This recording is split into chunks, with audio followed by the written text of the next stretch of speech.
నమస్తే, welcome to Disha TV. E20 petrol చుట్టూ దేశమంతా కూడా చర్చ నడుస్తూ ఉంది.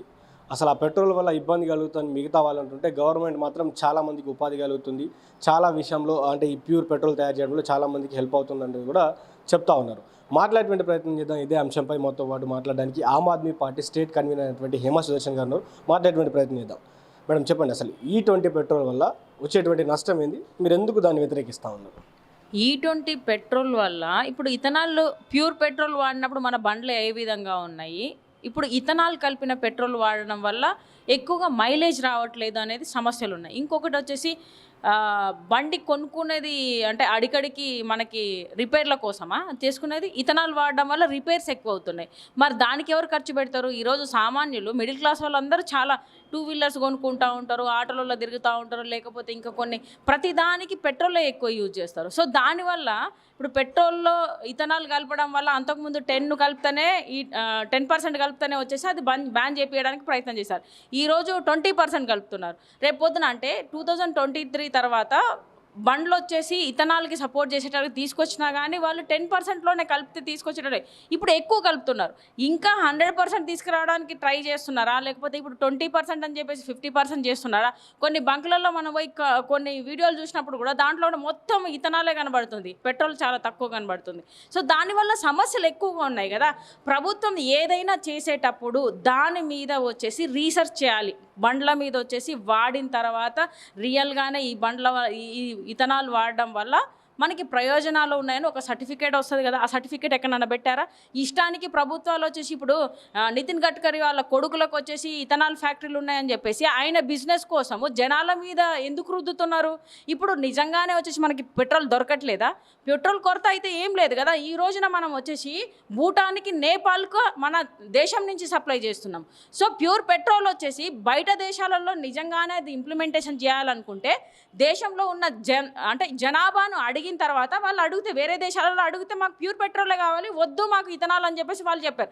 మరి ఇక్కడ మీరు వచ్చేసి ప్రజలను వచ్చేసి మీరు చర్చలు పెట్టారా ప్రజలలో, లేకపోతే పార్లమెంట్లో వచ్చేసి చర్చలు పెట్టారా, లేకపోతే దీని మీద వచ్చేసి ఏదైనా ఏంటిది రీసెర్చ్ చేసి తర్వాత ఒక సర్టిఫికెట్ ఉందా? ఏది లేకుండా అంటే మీ ఇష్టానికి మీరు వచ్చేసి పెట్రోల్ మినిస్టర్ అయిన హర్దీప్ సింగ్ పూరి అయినా ఆయన దాని గురించి ఏం మాట్లాడాడు. ఈయన నితిన్ గడ్కరీ వచ్చేసి మేము కొన్ని వీడియోలలో చూస్తే 15 రూపీస్కి పెట్రోల్ ఇస్తా అన్నాడు, ఏది ఇథనాల్ కలిపింది. మరి ఈ రోజున పెట్రోల్ రేట్ ఎంత? ఈ పెట్రోల్ రేటు అంతకుముందు మనకు వచ్చేసి వార్ జరిగేటప్పుడు కూడా రేట్లు పెంచుకుంటూ పోయారు. ఇప్పుడు క్రూడ్ ఆయిల్ రేట్ వచ్చేసి తగ్గింది కదా. ఎందుకు వచ్చేసి క్రూడ్ ఆయిల్ రేట్ తగ్గిన తర్వాత కూడా పెట్రోల్ ఎందుకు తగ్గట్లేదు? ఇప్పుడు ఉన్న లెక్కల ప్రకారం క్రూడ్ ఆయిల్ తక్కువ ఉంది కాబట్టి మన దేశంలో పెట్రోల్ మ్యాక్సిమం 60 రూపాయల కంటే తక్కువ ఇవ్వాలి. మరి అలాంటిది ఎందుకు ఇప్పుడు వచ్చేసి ప్యూర్ పెట్రోల్ 167 రూపాయలు ఉంది ఈ రోజున? అది కూడా అన్ని బంకులలో పెట్రోల్ దొరుకుతుందా? ప్యూర్ పెట్రోల్ దొరకట్లేదు. ఓన్లీ ఇథనాల్ మిక్స్ చేసిందే వాడాలని చెప్పేసి జనాలకు ఎందుకు వచ్చేసి బలవంతంగా వాడేటట్టు చేస్తున్నారు ఈ రోజున అని ప్రభుత్వాన్ని అడుగుతున్నాం. ఈ రోజు మీరు అసలుకి ఒక్కటైనా కూడా దాని మీద ఇప్పుడు బండ్లు రిపేర్లు అయితే ఎవరు కడతారు? ఎవరు? ఏ ప్రభుత్వం చూస్తాడు? నితిన్ గడ్కరీ చూస్తాడా, లేకపోతే మోడీ గారు చూస్తారా, లేకపోతే పెట్రోల్ మినిస్టర్ హర్దీప్ పూరి సింగ్ చూస్తాడా? ఎవరు చూస్తారు? అది ఎవరు అనేది ఇప్పటిదాకా తెలియదు. 2016 తర్వాత వచ్చినటువంటి బండ్లు ఆ ఇథనాల్ కలిపినటువంటి పెట్రోల్కి సహకరించేటువంటి అవకాశం ఉంటుందని కూడా వారు చెప్తా ఉన్నారు కదా. 2016 తర్వాత వచ్చినటువంటి లేటెస్ట్ మోడల్ బండ్లన్నీ కూడా గత 10 సంవత్సరాల నుంచి ఉన్నటువంటి బండ్లన్నీ కూడా సహకరిస్తాయని వాళ్ళు చెప్తా ఉన్నారు కదా. సహకరిస్తుందా లేదా అని చెప్పేసి అన్ని వీడియోలలో చూస్తే కూడా సహకరించట్లేదు. పిస్టన్ పోతుంది అంటున్నారు, రబ్బర్ పోతుంది అంటున్నారు, మైలేజ్ తక్కువ వస్తుంది అన్నారు. మరి ఇదంతా ఎవరు? ఇది జనాలు ఊరికే చెప్తున్నారా? అవుతుంది కదా. మీరు ఆప్షన్ అనేది ఎందుకు వచ్చేసి వదలట్లేదు? నిజంగానే జనాలు ప్యూర్ పెట్రోల్ కొట్టుకోవాలా, లేకపోతే మిక్స్ చేసింది కొట్టుకోవాలా, వాళ్ళ ఇష్టానికి వదిలేయాలి. ప్రతి బంకులో ఖచ్చితంగా వచ్చేసి ప్యూర్ పెట్రోల్ అమ్మాలి, అదేవిధంగా ఇథనాల్ మిక్స్ చేసిందంతా వాళ్ళ ఇష్టం, వాళ్ళు ఏదైనా కొట్టుకుంటారు. మీరు ఎందుకు వచ్చేసి ఆప్షన్ లేకుండా ఎందుకు చేస్తున్నారు అనేది కేంద్ర ప్రభుత్వాన్ని మేము అడుగుతున్నాం. అదేవిధంగా వచ్చేసి మన దేశం నుంచే భూటాన్కి, అదే నేపాల్కి సప్లై చేస్తున్నారు. ఈ రోజున పెట్రోల్ భూటాన్లో వచ్చేసి 97.40 రూపీస్ ఉంది. అదేవిధంగా వచ్చేసి నేపాల్లో చూసుకుంటే 123 రూపాయలు ఉంది. మరి మన దేశంలో వచ్చేసి 167 రూపాయలు ఉన్నది. అంటే మన దేశం నుంచి వాళ్ళకి పోతే ఇంకా ఎక్కువ ఉండాలి, 250 రూపాయలు పెట్రోల్ వాళ్ళకి దొరకాలి. మనకంటే అక్కడ తక్కువ దొరుకుతుంది, మనం సప్లై చేస్తే. మన దేశంలో మాత్రం మనకి ప్యూర్ పెట్రోల్ అన్యాయం ఏంటిది అని చెప్పేసి అడుగుతున్నా. అంటే మన దేశ ప్రజలకు వచ్చేసి గత ప్రభుత్వాలు ఉన్నప్పుడు క్రూడ్ ఆయిల్ రేట్ వచ్చి పెరిగినప్పుడు పెంచిరు రేటు, అప్పుడు గగ్గోలు పెట్టేసేసి పెట్రోల్ ధరలు 40 రూపాయలకి ఇస్తా అని చెప్పేసే కదా ఈ ప్రభుత్వం వచ్చింది, బీజేపీ ప్రభుత్వం వచ్చింది, మోడీ గారు వచ్చింది. మరి ఇప్పటిదాకా ఎప్పుడు తగ్గించావు? తగ్గించలేదు కదా. క్రూడ్ ఆయిల్ రేట్ తగ్గినప్పుడు మరి ఎందుకు తగ్గించట్లేదు?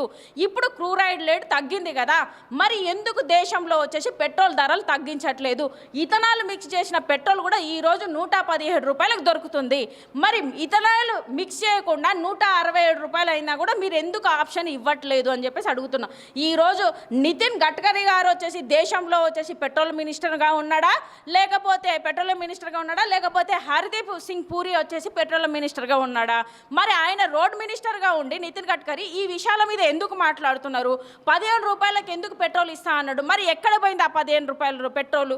ఈ రోజున దేశానికి మొత్తం బలవంతంగా E20ని వచ్చేసి ఉపయోగించాలని చెప్పేసి వీళ్ళు వాళ్ళ జేబులను కొట్టడానికే చూస్తున్నారు. ఓన్లీ ఒకటే, నితిన్ గడ్కరీకి కొడుకులు వచ్చేసి ఇథనాల్ వచ్చే ఫ్యాక్టరీలు ఉన్నాయి కాబట్టి తన లాభం కోసం మాత్రమే ఈరోజు దేశ జనాల మీద ఇది రుద్దుతున్నాడు. దీన్ని వెంటనే బ్యాన్ చేయాలని చెప్పేసి కోరుతున్నాం. దేశవ్యాప్తంగా దీనివల్ల ఈ E20 పెట్రోల్ వాడడం వల్ల బండ్లు రిపేర్ అవుతూ ఉంటాయి, అదేవిధంగా మైలేజ్ తగ్గుతూ ఉంటుంది. సో దీని మీద ఇంకొకటి ఏంటంటే, ఏదైతే ఇథనాల్ ఫ్యాక్టరీలు ఉన్నాయో అక్కడ క్యాన్సర్స్ కూడా వస్తున్నాయి. అస్సాంలో ఉంది ఈ ఫ్యాక్టరీస్, మేఘాలయలో ఉన్నాయి. సో దానివల్లనే మొన్న కూడా ఫ్లడ్ వచ్చింది. ఇలాంటి మొత్తం వాతావరణం అంతా పొల్యూషన్ అయిపోయి అక్కడ ఇలాంటి సమస్యలు వస్తున్నాయి. వాస్తవానికి E20 పెట్రోల్ వల్ల కొద్దిగా మనం ఫాజిల్ ఫ్యూయల్స్ మీద తక్కువ ఆధారపడవచ్చు. సో అక్కడ నుంచి మనం పెట్రోల్ తీసుకురావడం కావచ్చు, హర్మజ్ నుంచి వివిధ ప్రాంతాల నుంచి మనం తీసుకొస్తున్నాం కదా, ఆ ఇబ్బందులు కలగకుండా ఇథనాల్ మనల్ని కొన్ని రోజులు కాపాడేటువంటి అవసరం అయితే ఉంటుందని కూడా వారు చెప్తా ఉన్నారు కదా. నేను ఏమంటున్నా అంటే, ఈ రోజున అంటే దేశవ్యాప్తంగా మొత్తానికే ఓన్లీ ఇథనాల్ కోసం చెరుకు అలా వచ్చేసి మొక్కజొన్నలు అవే పండిద్దామా? మరి మిగతా వాటి కోసం వేరే దేశం మీద ఆధారపడదామా? నువ్వు ఈ విధంగా చేస్తే రేపు పొద్దున మిగతా పంటలు పండియడానికి కూడా ఎవరు రైతులు ముందుకు రారు కదా. ఈ విధంగా ఇలాంటి కాదు, క్రూడ్ ఆయిల్ దొరుకుతుంది, ఎప్పటి నుంచో ఎక్స్పోర్ట్ చేసుకుంటున్నాము, దాంట్లో ఇప్పుడు తక్కువగా ఉంది కదా. మరి తక్కువ అయినప్పుడు నువ్వు ఎందుకు పెట్రోల్ ధరలు తగ్గించట్లేదు? ఇంకో విషయం, ఇథనాల్ 1 లీటర్ తయారు కావాలి అంటే 10,000 లీటర్లు నీళ్లు కావాలి. గ్రౌండ్లో ఆల్రెడీ నీళ్ళ సమస్యలు ఉన్నాయి కదా, నీళ్లు తాగడానికే లేవు అంటే ఇప్పుడు నువ్వు 1 లీటర్ పెట్రోల్ కోసము 10,000 లీటర్లు అంటే రేపు పొద్దున మొత్తం ప్యూర్ ఇథనాలే అమ్మాలి అంటే 100%, 1 లీటర్కి వచ్చేసి 100% మొత్తం అదే కావాలి అంటే మరి గ్రౌండ్లో నుంచి ఎన్ని నీళ్లు కావాలి? నీళ్లు కరువు అవుతాయి. తర్వాత ఫ్యూచర్లో వచ్చేసి మొత్తం పొల్యూషన్ అవుతుంది. అన్ని రకాలుగా పొల్యూషన్ అయిపోయిన తర్వాత మనుషులు బతకడం ఎందుకు? క్యాన్సర్లు వాటి కోసమా? గ్రౌండ్లో నీళ్లు లేకుండా, నీళ్లు కాకుండా ఇథనాల్ తాగి బతుకుదామా? ఏం చేస్తున్నారు? మేము ఒకటే చేస్తున్నాం.